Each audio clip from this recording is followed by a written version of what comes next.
Go right ahead. Hello, everybody, and welcome to our session.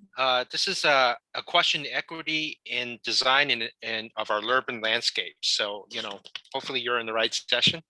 I'd like to introduce our panelists for today. I'm Gary Lai. I'm a principal in Abe MIG. We're a design and planning firm, and I will be your moderator today. I'd first like to introduce Brandy. Brandy, wave to everybody. Brandy owns Garden Butterfly, an environmentally conscious boutique landscape company that creates sustainable gardens and pollinator habitats that provide varied beauty and diverse spaces. She's an award-winning landscape designer and landscape contractor and donates her time and talents to local organizations and educational projects as a personal commitment to community development. Welcome, Brandy. Phillip Lester is a skilled violence interventionist and facilitator who has dedicated himself to peace building. As a 14-year-old victim of gun violence, Phillip, also known as Rock, centers his work on developing and mentoring youth in South Los Angeles. For the Reverence Project, he now trains the next generation of peace builders and help repair traumatized communities through the advocacy of policy change, justice reform, and second chances. So welcome, Phillip. Marcela Oliva is a professor of architecture and environmental design at LATTC and a founder of the UCLA extension course, Transforming Community and Design for Social Justice.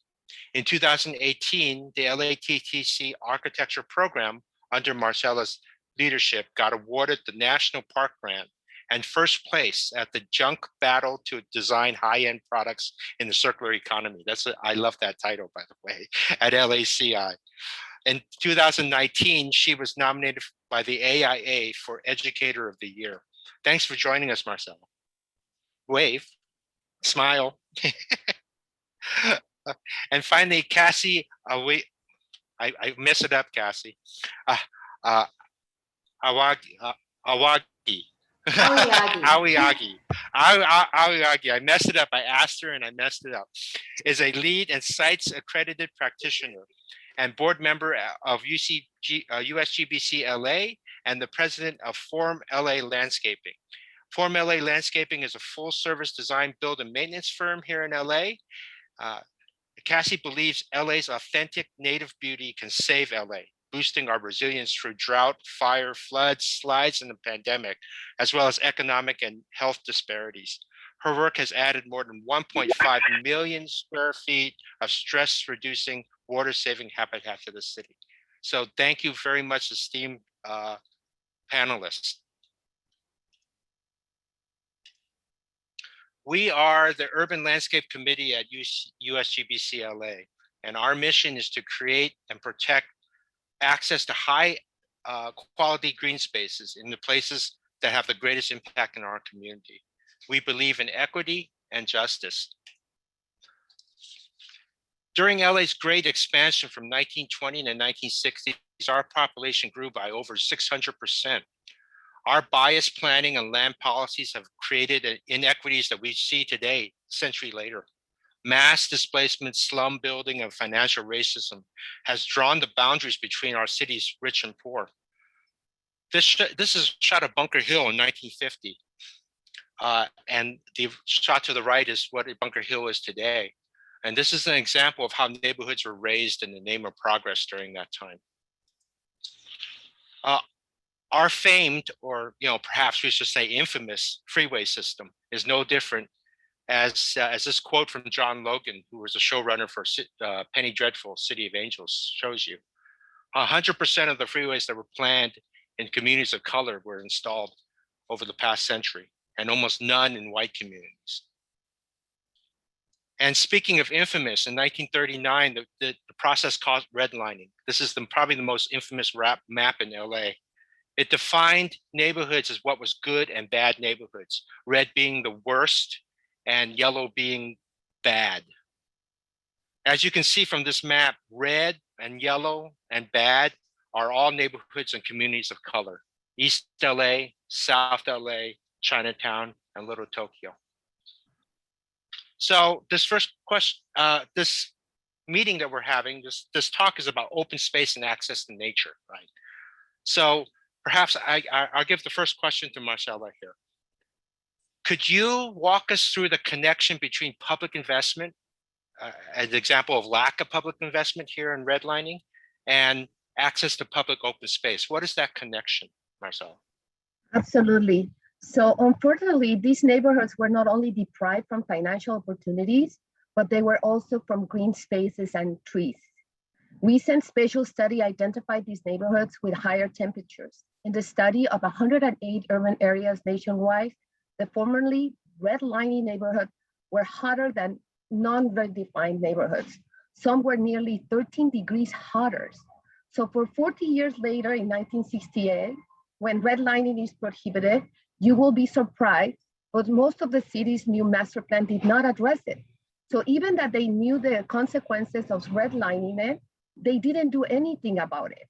And then on top of that, Proposition 13 had major tax cuts that affected the urban budgets for open spaces. So you don't only have the cut of green spaces and trees, you have the major racist segregation of areas. And then you look at most of these urban planning proposals and they don't even address it. So what are we gonna do after 50 years? So our team is gonna be sharing with you guys some urgencies and some devastating data, but we're gonna leave you with some good news of something that this group is gonna be doing about.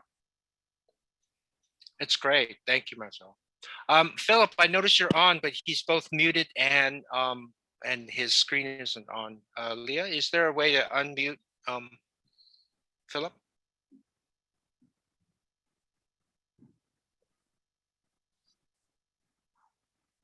Well, this was a question for Phillip. But able to do that now. Yes, great, I'm working on it. Yeah, no problem. Are you there, Phillip? But yeah, maybe. Can you hear me? Oh, good. Yeah, I can hear you. Great, great. So Phillip Lester, everybody. So let's fast forward to today, right? So we talked about redlining in the past. If we fast forward today's, let's look at our city's budget allocation for the fiscal year 21-22. Phillip, there's been a lot of talk about the phrase defund the police recently, right? What does that phrase mean to you exactly? And how does it relate to the sort of this slide and what we're talking about in terms of open space? When we look at defund the police, a lot of times people hear it and they take like the extreme aspect of it. Well, we're talking about kind of like, you know, divesting and investing. And when you look at the budget that is coming out for the city, the police has the lion's share. Plus, so when we talking about defunding the police, we're talking about modifying the budget so that the resources can be balanced out and that resources can be put in other places, such as parks and recs, transportation, housing, and we had that issue. And then we look at, you know, emergency services, EMT services, that is down, especially in a time where we just coming to the back end or dealing with COVID just after a pandemic. That transportation is needed with our EMT services. We have a lot of elderly folks who are having all different type of conditions and they need that. But all of this is coming at the expense of a massive police budget. So when we talking about defund the police, I mean, there's many terms we can use. We can use reimagine public safety dollars. We can use, again, divest, invest. We can use reallocation, but at the end of the day, it's a defunding. And you know, it's ironic because, you know, when we defund schools, we defund other programs, we use that same language and there's not a problem. We make a statement like defund the police and, you know, people is all over the place. So we're not saying eliminate it, but to understand that those resources that we're giving to law enforcement, we should have investment in community. We should have investment in green spaces. When we talking about public safety, mental health, public health issues, we should be bringing all of this in together. And to defund just means to divest and then to invest. So, you know, let's talk about tree cover. You mentioned tree cover, parks and recreation, you know, investing in the community. I guess to everybody, you ever wonder why South LA doesn't have much tree cover, right? So based on your experience, first, would you confirm that you believe that this is a true statement? I certainly do. And second, if it is a true statement, what has been the effect of this on the South LA neighborhoods? I'm reading the statement, and I definitely agree that law enforcement has advocated for cutting down trees in South Los Angeles. Being from South Central LA, in the community, and just seeing kind of like what has been going on, relationship, community, and law enforcement. The communities that we come from sometimes is miscategorized. A lot of times these communities we come from is considered to be high crime zones. Law enforcement advocacy for cutting down trees, I've seen the effects in that in the community. And the thing is, they believe they're able to cut down trees in certain locations. They are able to get more of a visual on activity that could be possibly happening.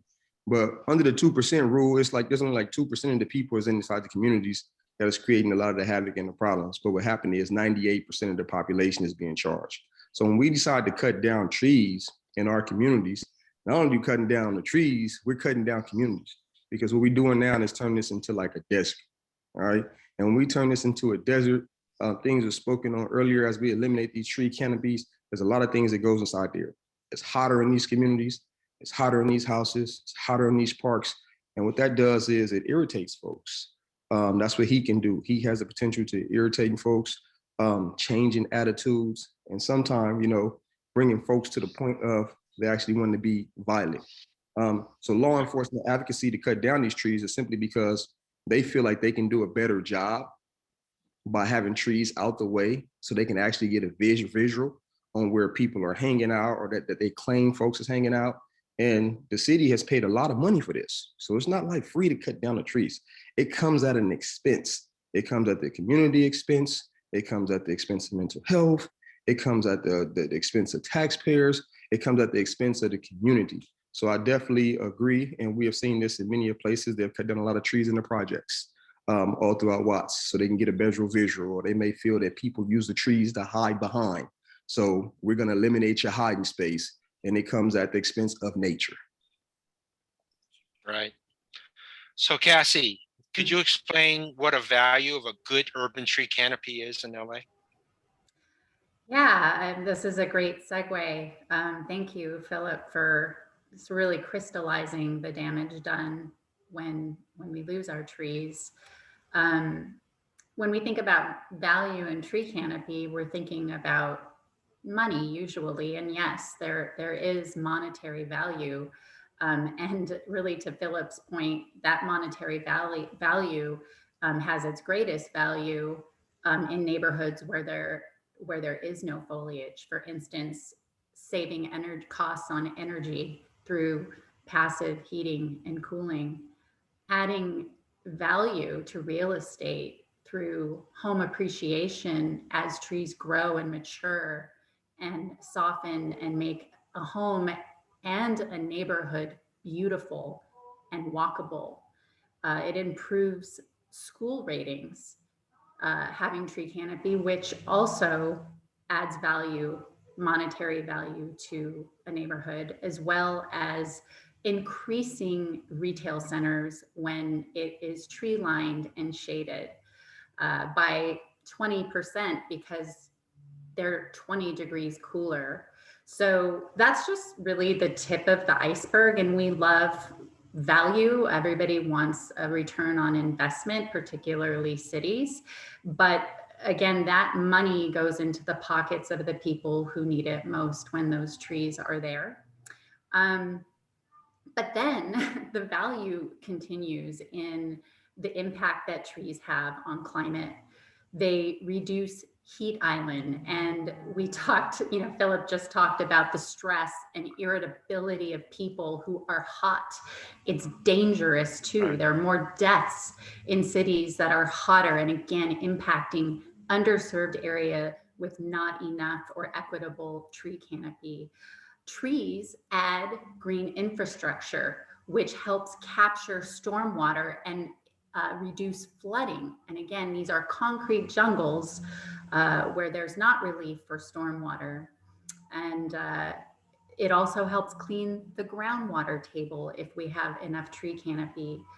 Carbon sequestration and pollution. I know freeways are a part of this, but if we have more tree canopy, we're going to have cleaner air. And broadly, tree canopy also helps reduce our fire risk in wildland-urban interfaces, which are also can be in underserved areas. And most importantly, all of this is a discussion because us as humans are here. Tree canopy affects human health and wellness. Again, Phillip said it reduces stress, but it also reduces illness. People recover faster, people have less depression, and just a view of a tree can reduce a recovery period and depression. So, I mean, we could spend the whole 50 minutes just on the value of trees, but I'll leave it there because I know everybody's got more to say on this. Well, I mean, just as a follow-up question, where is it the most important to establish at least a lush, leafy native landscape and tree canopy? Well, yeah, I mean, I think that one of the things that that Phillip is sort of aiming towards is that all communities are trying to have this sense of connection through a neighborhood. And when you, and actually, oddly enough, and it may feel counterintuitive, but trees and foliage play a major part in creating these connections. How often do you see people hanging out in a sunny area and they haven't chosen the tree to sit under and set up their picnic or have a meeting or have a conversation? Well, this is true wherever you are. And this creating community connection is key to health and wellness. We are a social species. We need people. To being neighborly, to helping people out. When we feel better, when we feel happier, we are more likely to help somebody and be neighborly and be communal. Creating spaces where people can connect, and neighborhood hubs or neighborhood resilience hubs, whatever you want to call them. But when neighborhoods are talking to each other, neighbors, communities, that is what creates the safety over a policing situation. And believe it or not, trees in areas where this is not happening are going to be of the greatest value to our communities and make them safer, inherent to just the foliage being there. And, right. I haven't even gotten into the child's the child impact of trees. This is just, where we are today and who we are now. Right. So, trees are really important. They're important in all aspects of our lives here in LA. But, just as important as food, Brandy, this for you, would you explain what a food desert is and what we can do about it? Sure. So generally speaking, a food desert is an area devoid of fresh fruits and vegetables and other healthful whole foods. There's a lack of grocery stores, an influx of fast food, and convenience stores that lack the healthier food options that are necessary for children to be healthy, for them to learn, and for them to be good students.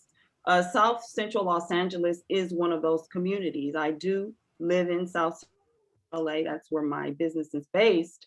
But I am, I'm in an area that is considered a food desert.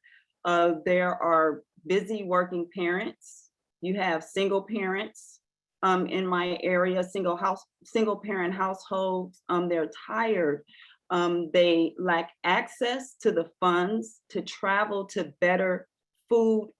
better areas where they can get better food options. And unfortunately for many of them, not all of them, but for many of them, nutrition is just not at the top of their list. They're trying to make ends meet. Because of COVID, things did change. So in a food desert, that is what you're experiencing. And then when you talk about what are some solutions, well, for me, I have said, I always say education is number one, well, one of the main areas for solution in 3 ways. when you are talking about education at home, education and connecting with community partners, and also education in school. So if we just break those down really quick, education at home, we often hear about, farming and urban farm, which is very important. We need that.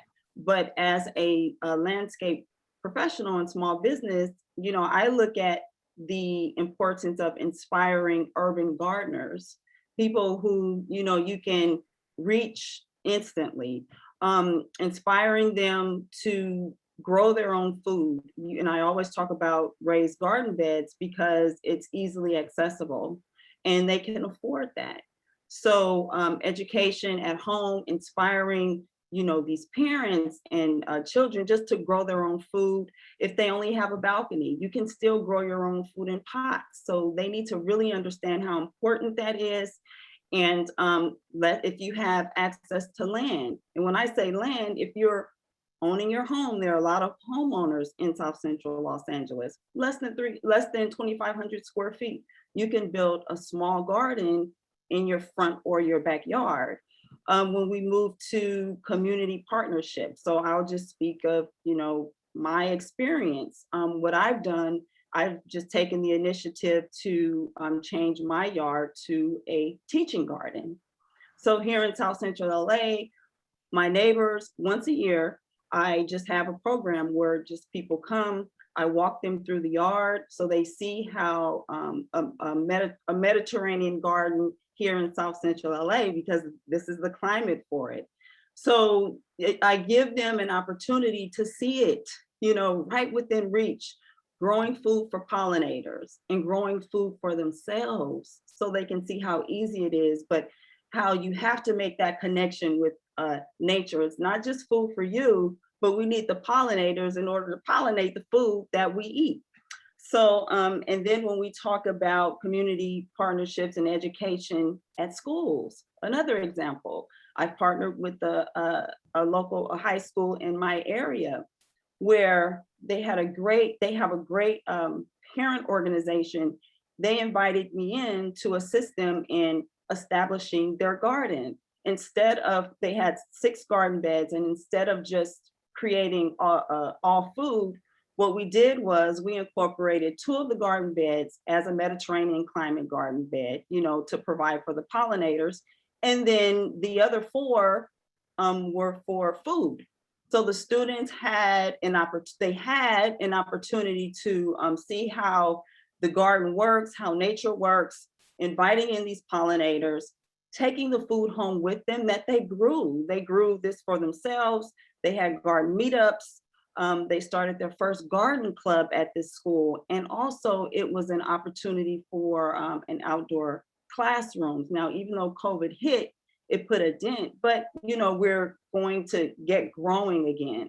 But as far as education and a solution for a food desert, those are 3 that I've identified that can work. That's great. Thank you, Brandy. So besides food, there's biodiversity, right? And I was actually surprised that LA is considered to be a biodiverse hotbed, or jewel, as they call this. And so, Cassy, were you just as surprised? And if so, how can we keep LA as a biodiversity jewel, as it says in this report? I wasn't surprised. I'm a native Angelino, and I've been involved in its nature and traveled all over California. I've been involved with organizations that, I've learned what LA is about. And what's really interesting for any horticultural nerds out there is LA has an amazing horticultural history, how plants got here, the love of plants, but none of that would have happened if it wasn't for our terrain, our climate, our patterns of weather, favorable weather towards foliage. But I mean, how can we keep it that way is really, I don't know if any of you heard the keynote this morning and some of the inspirational talks, but what we do now, the time is now, is so important for what's going to be happening in the next 10, 30, 50 years, well beyond our lifetime. I heard the senator talk this morning about these 600,000 homes. Sorry if I've got the number wrong, but that there's no tracking of how these homes are decarbonizing for the future, and how we keep our city, or how we make our city green, is an urgent matter. It needs to happen now, and we have the climate and the environment to do it. And for one, we can do it with native foliage we can eat. The native foliage is really an important piece because these plants have adapted here for millions of years. And when we're talking about climate change and changes in the weather patterns, these are the plants that are actually going to be the most resilient in these changes. And we love, Mediterraneans too, but if we can do a mixture where we make sure that the native foliage is here, that brings in the pollinators, brings in all of the things we need, we can actually have a situation where nature isn't just always out there somewhere out of our reach. As Brandy said, not everyone can travel to a park. Nature should be within 10 minutes outside of our doorstep, within a view from our window. And LA really is a trendsetter. LA, the concept is turnkey, because if you're using native foliage and trees, you can do it whatever region you're in. And LA should be really the trendsetter for this. And really it's up to our practitioners, our developers, and we should be making sure that our children are exposed to this now. Because if we want a future with this vision, then our children need to be familiar with nature. They need to feel comfortable with it and immersed in it, play in it, climb in it, touch it, everything. That's the jewel. Get the children into it. And to Brandy's point, make our schools number one. Right. Education is so important. To environmental education is really important. So this is a lightning round, guys. A couple of sentences. Your reaction to this, the amount of open space we have here in LA. Let's start with Marcela. What's your reaction to this? So it's very interesting. Spatial data shows that 50% of youth and children during the pandemic had no access to green spaces. And these numbers sometimes are really hard to grasp, but I'm gonna give you something that it will be very easy for you to remember. Because when you say 1.3 acres for 1,000 people for neighborhoods where minorities live, Blacks, Mexicans, Hispanics, and Asians, doesn't mean much to you. People, when they say 17 acres on white privileged communities, what does that mean? So I'm gonna tell you something so you can remember. Everybody knows the size of a parking space. So half of a parking space is the amount of green space these marginalized communities have. And white neighborhoods have 1.5 car garages. Everybody knows how a garage feels like. That's how bad it is.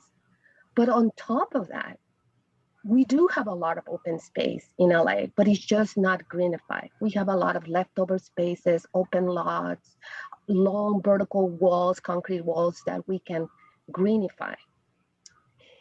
It is something that we could transform, these open spaces.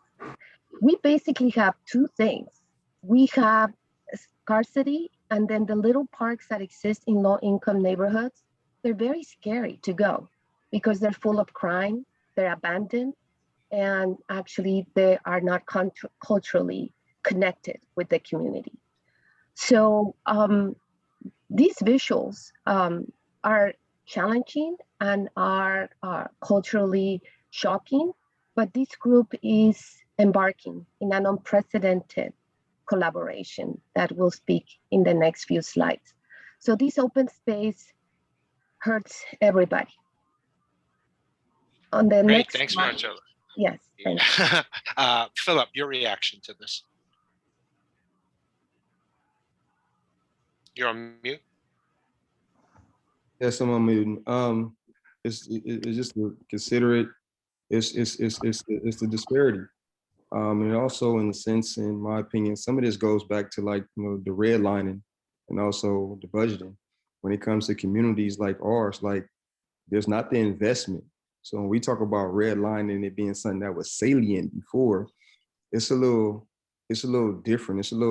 It's not as obvious, but when we're talking about budgeting and where the investment come in and where the resources going, we still see redlining, and it's regarding just the investment, what actually goes into these communities to make these communities valuable. So when I look at this and just considering the conversation, it's like we wonder why we have so many incidents sometimes. Like people need space. People need space to breathe. Like we need to provide them opportunities, but the green spaces. So when I look at places like Pasadena, Old Town Pasadena, I got a chance to work at the Rose Bowl. That place is so remarkably beautiful. I mean, you see all the different colored flowers, you got canopies of trees all over the neighborhoods in the community. And that leads to public safety as well. These should be issues, we talking about public safety, not outside of that box, but in that box. That's usually when folks hear public safety, they think police. But we're talking about the holistic approach of public safety. Green spaces, trees, opportunities, resources. And with that, we'll be able to relax some of the funds that we put in, the law enforcement budget. As I'm looking at this, it's kind of like, it's wild, but again, it shows a disparity and redlining. There's a different way, it's a different way that we're seeing it today. And this is what it looks like. It's just an old way of doing things that they just update with different words, right? Yeah. So Brandy, your reaction to this? Well, first of all, we need to equip students to do the work. Okay, so we have these open spaces, but we have to, come in the inner city and teach them and let them know, what's going on around them and be responsible for doing that. We need to create economic opportunities for our inner city youth in landscaping and architecture and in engineering so they can buy into this process. We need to create community job training programs and paid internships that foster independent and economic empowerment. We can't afford to continue to leave certain groups out, and we have to focus on young people because we're getting older. So who is going to take care of us? They are. But if we aren't equipping them or if we aren't investing in them, who's going to do it? And finally, if you really look at it, they're screaming. Many of them, there's a lot of inner city brilliance right here, but you have to tap into it. And people are screaming for help. Young people are the ones on the front lines, with all these social issues and even with the environment. But we have to understand that as individuals, as professionals outside and both in the community, we have to work together and just, wrap our arms around the youth because we need them and they need us. Yeah, I totally agree. Education, again, a key to getting a lot of this stuff to change. Cassy, you're quickly. Yeah, sure. Yeah. Well, yeah. I mean, I think to maybe knit it all together is, the people have voted over the last 20 years, millions of dollars worth of park funding, public funding towards foliage. Prop 84 and Measure W. I don't know all the numbers, but there's another one, 68, I believe. Where is that money going? Why isn't that money being used in an equitable way? And I think the second piece of that is, why don't people know the real history of why our cities are set up the way they are? Why isn't the watershed actually where the watershed flows? Why is it the LA River? And why isn't that watershed that goes through South LA, Inglewood, all the way down to the marina? Why isn't that a continuous corridor of nature, trees, foliage that runs through all of our communities? That's I think that's part of the education and part of the solution at the same time. Thanks, Cassy. I totally agree. So I just wanted to show this really quickly. To your all the planners out there. I'm an urban planner. There is a difference just between density and overcrowding. Okay, density usually means that you're putting higher density apartment complexes and townhouses and buildings closer together, which is what we need to do here in LA because we're out of space. Overcrowding is not enough space for people to live. So there's a difference between the two. LA is not that dense, but it's extremely overcrowded. And if you look at highly dense places like Tokyo and Seoul, Korea, they did so much better than us during the pandemic. So you can't say the density and disease are together, but overcrowded places like LA and New York, overcrowded places did much worse. So let's make that disparity. Then just think about that difference between density and overcrowding.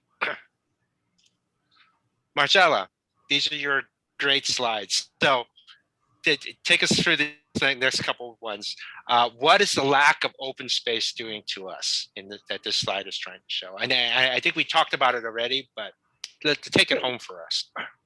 And we just wanted to have a slide, and I think previous speakers, senators in the morning, and they pointed out, we all know that it brings aggression, mental and physical problems, food deserts, poor air quality, high temperatures. And the interesting part about all of this is that it's not just beliefs or hypotheses. Now we have every single university all over the country giving us hard, solid data that this is just like a fact. Lack of green spaces produce poor neighborhoods, and we need to do something about it. So on the next slide, we can point out that these green spaces need to be created, exactly what my partners on this team were talking about. We need to bring the community as designers. Design is a human right. Our communities have so much untapped talent. So we have to create local access to food. Green spaces will increase the property value. It will create positive interaction, and it will exercise opportunities that we didn't see before. It will create good body, a spirit, and the mind. So we have new tools that we didn't have before. We have the 3D urban planning that can take advantage of the city on 3D, where we can look at the roof, at the big concrete walls that we have, at front yards that can become food gardens. And we can only do this if we look at everything holistically.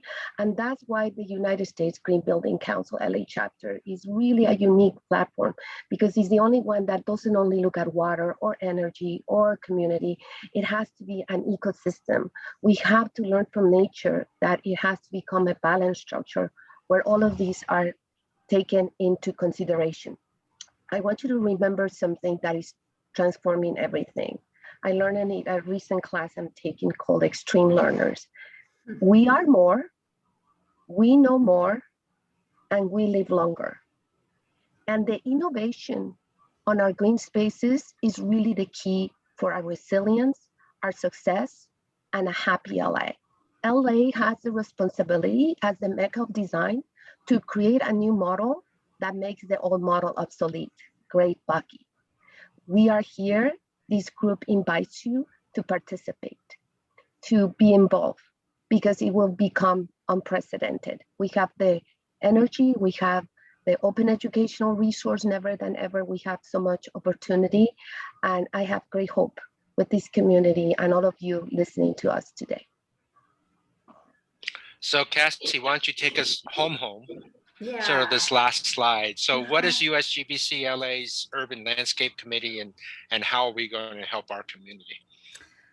Yeah, I've been in the green building sector for years. I've been with USGBC LA for 20 years. And I think one of the things that I found was the disconnect between green building and, again, the thing that makes a building green, which is the foliage. And I think it's just absolutely wonderful that USGBC LA is, again, speaking to intersections is fostering this intersection that is critical to our resilience with climate change and as a communal species, that they're making sure that they are helping us have a platform to connect green building and foliage. And that is what the Urban Landscaping Committee is doing. And we are doing it with the support of USGBCLA. And we welcome anybody who wants to be part of this convening and influencing group to help us change LA, set an example, and really change lives. And the time is now, because we don't know what's up ahead, but we do know that this will help us. That's great. Well, thank you, panelists. To the audience out there, those are all of our email addresses that you can send us if you have questions that are after this session. Also, I would like to invite you to our open booth tomorrow at noon. Cassy and I will be there, as well as several other committee members if they choose. But Cassy and I for sure to answer any questions. And if you would like to be involved in the Urban Landscape Committee for USGBCLA, we welcome the help, most certainly. Please, that's the end of our presentation and our panel here. Please input your questions either in the Whova application or on chat there. I didn't see any specific questions come in on chat. There were 4 questions that were waiting for us. One of the things, I think maybe this one, we answered quite a few of these questions, or maybe some clarification. How is redlining correlated with the access to parks and other green infrastructure? How does that, I guess is there a confusion about how redlining actually correlated to that? Marcela, maybe if you could answer that question for us. Sure. Because redlining, it wasn't only about lack of funding, but it was also investment. So a lot of people think it's just like creating an irregular polygon, but also when you do master planning and urban planning for a city, it includes zoning, and it includes investment in green spaces and industrial parks and commercial. So it was basically left abandoned by you looking at something like it didn't exist. So whenever there was any kind of investment for any type of policy, it was like that area didn't exist. So anything that came to the entire country for 40 years, the redlining didn't get any funding, not just for buying houses, but any type of infrastructure, water, energy, nothing will go to these neighborhoods. They were like, didn't exist. Right. So thank you for that clarification. I think the next one, Phillip, are the LAPD and other departments still reducing foliage in areas of underserved neighborhoods? Do you know if they're still doing that? It depends on the need and what the claim of the issue is. So what I've seen, and in some communities just recently, for instance, like some of the projects, they have decided to kind of like paint the projects a light and bright color. They're saying it dark at night. People stands up against them and able to blend in. So I haven't recently seen any trees getting cut down, but at the end of the day, it's kind of like by need. A lot of time the city come out more to trim the trees, and sometimes they over trim the trees to create that visibility too. So instead of kind of just like, eliminating them all together, they're kind of like doing it like extreme trimmings. Yeah, yep. I see that all the time too. Brandy, can urban landscape improvement programs be integrated with local job and economic developments for low and medium, low income people? Oh, you're on mute there, Brandy.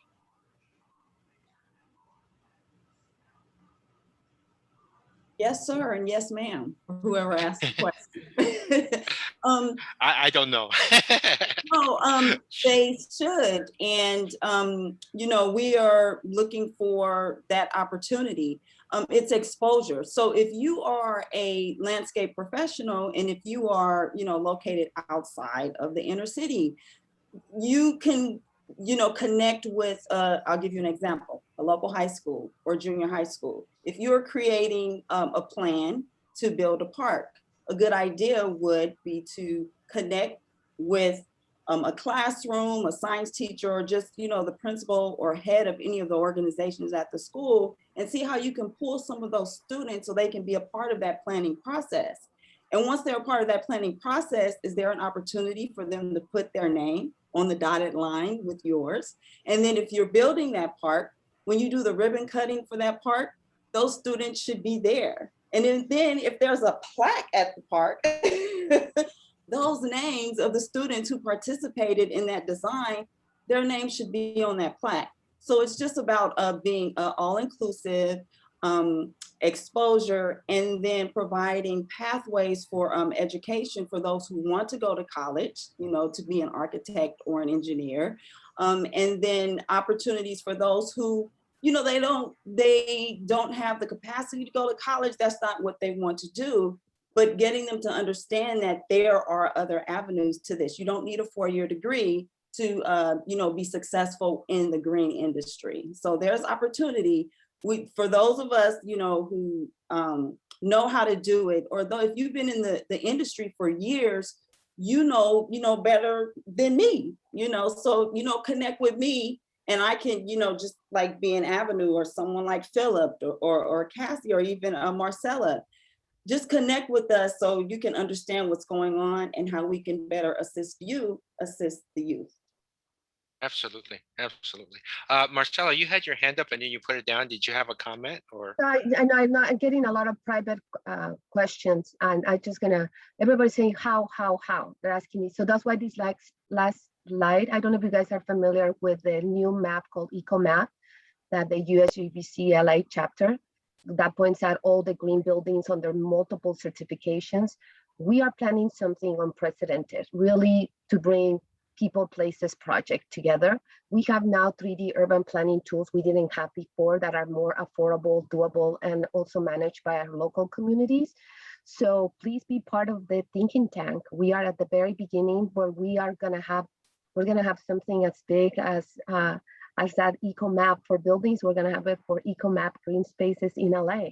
And I think it's that we have the industry, we have LAUSD, we have LACCD, the AEC industry cluster, and we have our chapter that is the best cohesive, holistic platform to bring all of these together as an ecosystem. Yeah. And Right. We are on our last minute. Yeah, so we have our last minute. Who wants to take us home? Both Phillip and Cassy have their hands. Go ahead, Phillip, Phillip. why don't you take us home here with the last word? What do you say?